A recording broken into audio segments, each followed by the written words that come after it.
The 207th edition of the Roy's Boys podcast starts right now. Carolina basketball family is the strongest there's ever been, there ever will be. Nate Humphrey hands King Rice the ball. Pushes into Hubert Davis. 8 seconds. Davis trying to get free. Over to Fox. Fox, baseline. Up for the shot. Good. Off the glass. Oklahoma calls timeout. But the game is over. The game is over. Carolina has upset number 1 Oklahoma. Been ready on his second attempt. That one is no good. They battle for it. Loose ball. Recovered Marvin. He scores. With 20 seconds left to play. Goes back to Michael Jordan. Jumper from out on the left. Good! 63, 62, 13, 12, 11. Georgetown with one timeout. Brent Brown looking. Throw away to Worthy. 35. The Tar Heels are going to win the national championship. Carolina with foul. He takes the timeout. Technical foul. Technical foul. Brown gets it into Williams. Comes Williams front court. Williams on the drive. Gets it back out the head. Long outside shot. Short rebound. It's over. And how about the Tar Heels? They are the national champions. The Tar Heels are the national dadgum champions. And that's what it takes when you big time games. You got to compete. You do it with your brain, and you got to do it with your heart too. And that's pretty doggone good. From QCBroadcasting.com, this is the Roy's Boys podcast with your host, Josh Marlowe.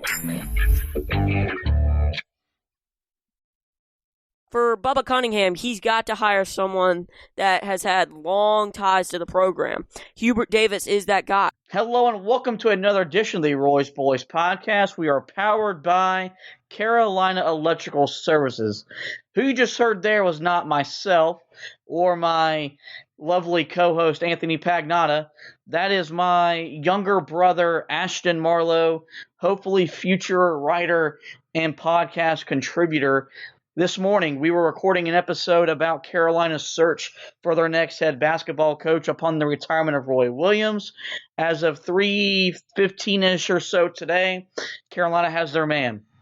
They, as Ashton predicted, have hired Hubert Davis to succeed Roy Williams as the next head basketball coach in Chapel Hill. Davis becomes the 19th coach in program history and the first African-American head coach for the Tar Heels. And Anthony, this is it's been a whirlwind of the last couple of days, just to put it lightly. You had the Roy Williams retirement on April's Fool's Days, which we all thought at the time was a joke. It turned out not to be a joke. That turned out to be real life. And immediately following his retirement, as hard as it was and as difficult as it was, you had to start looking ahead. You had to start finding who was going to next be leading this program, because the longer you waited, the longer you could potentially set your program back. I told you all along it would take Bubba Cunningham less than a week to find the next head coach. I wasn't wrong about that, as it took him merely 4 days. And now we're bringing in Hubert Davis, a guy that has a lot of pros for the reason why he should be the next head coach, but he's also got some cons. Before we kind of dive in on the decision, just your initial reaction and thought process of Carolina's new basketball coach. Well, first of all, I want to bring you down off the pedestal, because you did say that you thought it was going to be Wednesday. So you're not 100%. But I wasn't wrong either. No, you said Wednesday. So I'm just saying, if we're going with the betting pool of day up, and you had to pick the exact day, you weren't 100% spot on. Good job, but let's dial it back here a little bit. Need to bring it back to earth here on the podcast. That's my job. I don't think that anybody is really shocked by the move at all. It's just, I'm glad that it's over, for one thing. And that's mainly because, dude, I think at one point me and you were suggested as guys that were going to be in there. I think me, you, and Stillman White were in the running to possibly be the next head coach. To be fair, my basketball knowledge is worthy of being in the discussion. Okay, but let's relax here. It was just crazy, the different amount of names that were coming up. Guys that any sort of realistic ties people were trying to throw out there. And then, we started to see over the last day or so, they started to sort of get into the realistic candidates. There was news being released that certain guys were being interviewed. One of the names that we heard for sure was being interviewed was King Rice. We also heard that Jerry Stackhouse was going to interview. I don't know if that's really been confirmed yet, that he actually did have an interview. But we know that he was one of the guys that they probably had a conversation with. I think that in the end, they were looking for that candidate that was going to blow them away. Who knows if there was another guy outside of the family that was going to blow them away, but I feel like it was really down in most people's minds, in the family, to Hubert or Wes Miller. And I think the ultimate blessing came from Roy Williams to Hubert Davis, and I think that's what made the difference. I think that's what decided the head coach here. And, I mean, look, I think there are some people that are, of course, going to question the hire. I think the main one that's going to be brought up is the fact that he's never been a head coach before. But at the same time, I mean, look at Roy Williams. Wasn't a head coach before he went to Kansas. Went there and had plenty of success. So I think that that's not something that you can base everything off of. If that's the only thing that you're basing it off of, and you're assuming that means he's going to fail, no questions asked, then I don't really know what to tell you. To be honest with you, most of those people are probably going to be the same people that were saying that Roy Williams and his staff just weren't getting things right, that their system was out of date. Those are a lot of the people that I think are having problems with this hire. But I think for just about everybody else, if you weren't in that camp, there are some things to be encouraged about with this hire. But at the same time, I feel like the other thing is, and maybe I'm wrong on this, and I'd like to hear your opinion on this. I think the fact that you are going from a second Hall of Fame head coach in short order. I mean, look, you had Bill Guthridge, you had Matt Doherty there. But, I mean, you had less than 10 years in between Dean Smith and Roy Williams returning to or Dean Smith retiring, Roy Williams returning to Chapel Hill. So pretty much you almost basically had back-to-back Hall of Fame superstar head coaches in the sport of college basketball. So I think that there is a reason why people are a little bit nervous. And to be honest with you, it's kind of justified because these are huge shoes to fill for anybody that was stepping in. Yeah, no, this is you're definitely not wrong about that. You went from a sure thing. You knew what you were getting when you hired Roy Williams. He had a Hall of Fame worthy career at Kansas. You knew upon hiring him he was going to win at a high level. You were expecting national championships, expecting ACC championships and Final Four appearances, and he delivered on all of those. You have no idea what you're getting in with Hubert Davis as your head coach. But that went for every single candidate that was within the Carolina family that was considered for the job. And as far as we know, the people that interviewed for the job with ties to Carolina were, of course, Hubert Davis, Wes Miller, Jerry Stackhouse, and King Rice. And, I've gone on the record saying every time this discussion got brought up before his retirement, the job needs to stay within the family. This is not an ordinary job that you can't bring in some outsider, bring him in here, and it's all going to go smoothly. I understand that we may not win at a high level on the court for the next couple of years as Davis is adjusting to this role.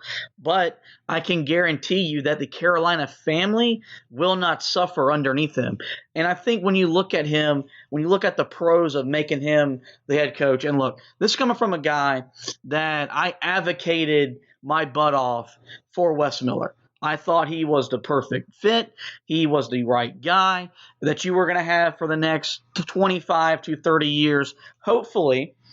this was a good experience for him interviewing for a high-level job, and some program will get their arms on him, and he'll go somewhere and do some big-time things because he's a budding superstar in the coaching profession. The thing about Hubert Davis that made him the most appealing candidate to probably Roy Williams, to those involved making the decision, and mainly us Tar Heel fans, he was the best link to Dean Smith and Roy Williams. You had King Rice, but he was in Monmouth, had done some good things there, but nothing eye-popping. Jerry Stackhouse played under Dean Smith and Bill Guthridge. Really no tie really to Roy Williams outside of them being, of course, a part of the family. But Hubert Davis is the nice blend of both. Played for Dean Smith for 4 years. I believe he made either my or your underrated all-time starting five that we did last offseason. So he was a guy that performed really well on the court, averaged over 20 points per game, I think, his junior or senior year in college, but still kind of gets forgotten about what he did on the court. Of course, then he goes on, has a great career in the NBA, goes to ESPN upon retiring from professional basketball, gets a phone call one day after Gerard Haas left Carolina to go to UAB, and Roy Williams brought him on his staff. And I thought when that move was happened back in 2012, this was going to lead to today. And really ever since then, we've always had the impression that he was being groomed for this job, for this moment. And I think the big thing for Carolina fans is that you still have the link to Dean Smith alive. And I think, for a lot of the older fans, they just didn't want to lose that. And I can understand that. We understand what Dean Smith means to the program, but we're 24 years old. I never knowingly watched him coach a single game for the Tar Heels. I've read thousands of books about him, and I've read a lot about him, but I still don't have that personal connection to him like I do Roy Williams. Hubert Davis brings a nice blend of that with him being the next head coach of the Tar Heels. Yeah, no, I think, one of the main things that you got to realize in there is that, I think there are so many different elements that are going to come from both Roy and Dean in the way that Hubert coaches.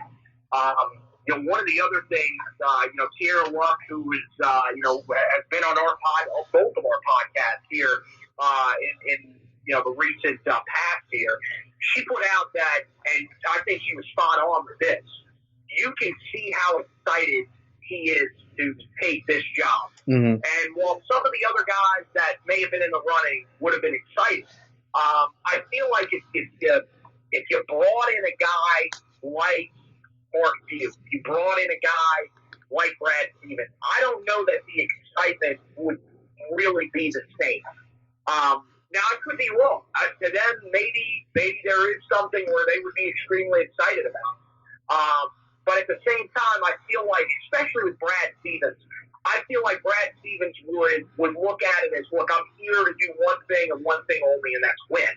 And guess what? I mean, look, I wouldn't blame him for that mindset. I mean, that's the mindset that some guys take. But for Hubert Davis, it's a little bit different. This is something that started for him as a player. And look, there's no telling if he, when he was a player, was hoping that he would be able to be the next, an eventual head coach of Tar Heels. But I think that this is something that really looks like it's something that he was hoping to work his way towards, especially once he got into coaching and got off of television. And for him, for it to pay off for him is huge, and it's great to see.